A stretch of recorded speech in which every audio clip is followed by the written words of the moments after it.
একটা গল্প আমি আপনাকে শোনাতে চাই। এই গল্পটি আমি আমার স্পিরিচুয়াল ফাদার, যিনি আমেরিকাতে থাকেন, তার কাছ থেকে কয়েক মাস আগে শুনেছিলাম। নিউ ইয়র্ক শহরের এক প্রান্তে এক ব্যক্তি বাস করত। তার জীবন ছিল খুব নিঃসঙ্গ এবং তার একটা প্রবলেমও ছিল।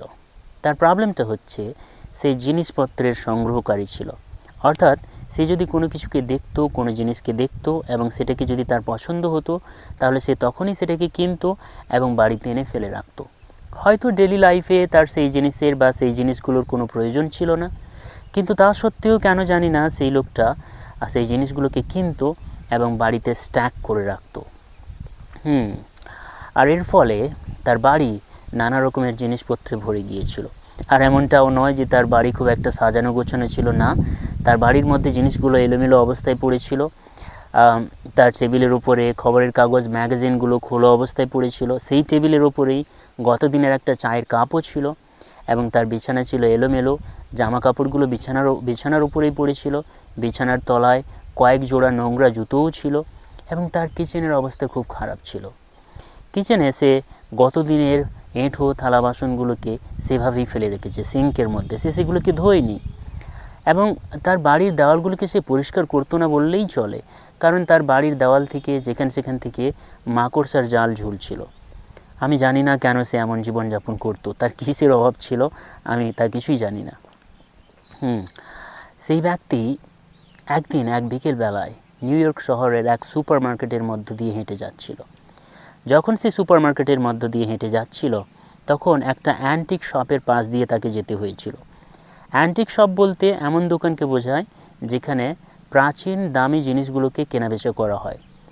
যখন সে সেই অ্যান্টিক শপের পাশ দিয়ে যাচ্ছিল, তখন অ্যান্টিক শপের কাঁচের জানালার মধ্য দিয়ে তার নজর গেল এবং সে দেখল জানালার পাশেই একটা চারকোনা শোকেসের মধ্যে একটা সুন্দর বিউটিফুল ফুলদানি রাখা রয়েছে।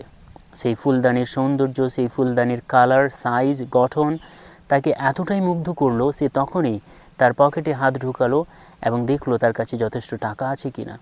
তারপর যখন সে বুঝতে পারলো যে তার কাছে যথেষ্ট পরিমাণ টাকা রয়েছে, তখন সে অ্যান্টিক শপের মধ্যে গেল এবং একটা রিজনেবল প্রাইসে সেই ফুলদানিটাকে সে কিনলো এবং সেই ফুলদানির বিউটির দ্বারা, সৌন্দর্যের দ্বারা সে এতটা মোহিত হয়ে পড়েছিল যে সে দ্রুত পায়ে তার বাড়িতে ফিরলো এবং সেই টেবিলের উপরে যে খবরের কাগজ এবং ম্যাগাজিনগুলো ছিল সেগুলোকে সেইভাবে সরালো এবং সেই টেবিলের উপরে সেই ফুলদানিটাকে রাখলো এবং তার সোফার ওপরে বসে, হেলান দিয়ে বসে সে কিছুক্ষণ সেই ফুলদানির সৌন্দর্যের দিকে তাকিয়ে রইল এবং সেই ফুলদানির সৌন্দর্যটাকে অ্যাডমায়ার করতে লাগলো।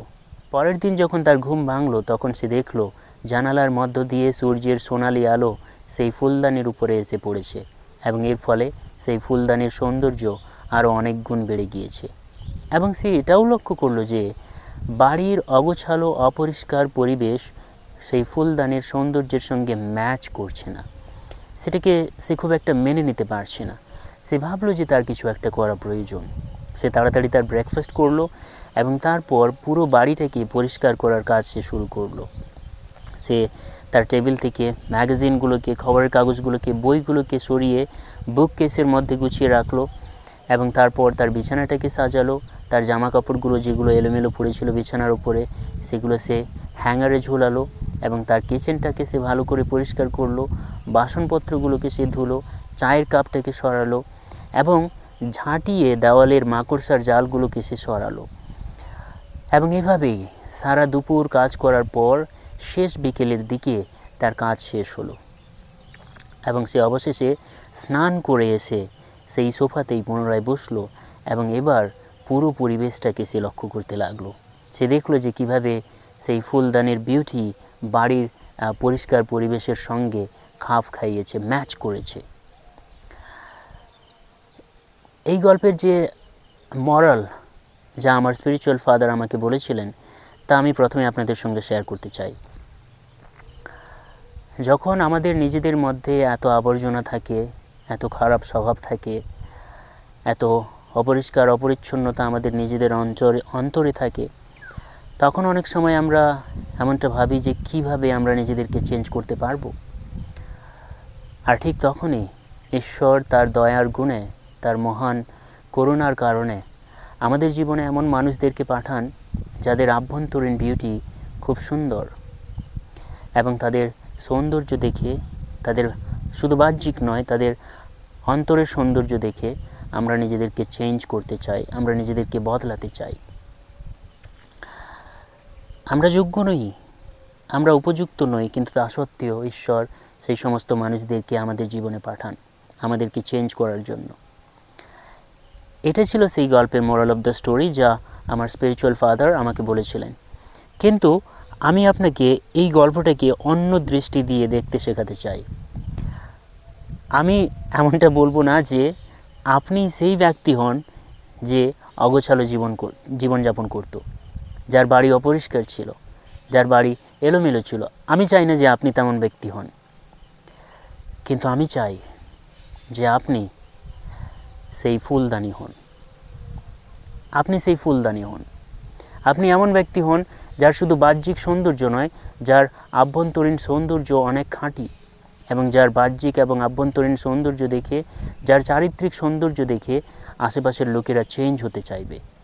আপনি তেমন ব্যক্তি হন। এবং কথাগুলো শুধু আমি আপনাকে বলছি না, আপনাকে বলার দ্বারা আমি কথাগুলো নিজেকেও বলছি। আমরা তেমন ব্যক্তি হতেই পারি যাদেরকে দেখে আমাদের আশেপাশের লোকেরা বদলে যেতে চাইবে।